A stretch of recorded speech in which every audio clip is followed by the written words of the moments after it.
আজকে আমি রান্না করব ঠিক এক ভিন্ন রকমের জিনিস। তোমরা কি কেউ বলতে পারবা এটা কি? হ্যালো এভরিওয়ান, আসসালামু আলাইকুম। আপনারা সবাই কেমন আছেন? আশা করি আপনারা সবাই ভালো আছেন। তো এইটা মূলত আমি এখন বলবো না আসলে এটা কি। যারা খেয়েছে তারাই শুধু বলতে পারবে এটা কি। আর এটা এত পরিমাণে টেস্টি যা বলার মতো না, এত মজা।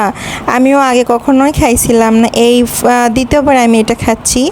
এতটা মজা আমি কখনো ভাবতে পারিনি যে এটা এতটা মজা, পুরো নিহারির মতন এত মজা। আর হ্যাঁ, এইটা কিন্তু গরুর অল বডির ভিতরই থাকে। তোমরা যদি পারো তাহলে কমেন্ট করে বলে যাবা। এটা কিন্তু অনেক মজার। হ্যাঁ, আমি লাস্টে বলে দেব এটার নাম কি।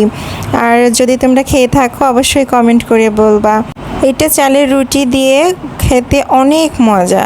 এইটা অনেক মজার খাবার, অনেক সুস্বাদু, আমার অনেক প্রিয় খাবারের মধ্যে এটা অনেক। আর হ্যাঁ, অবশ্যই কমেন্ট করবা।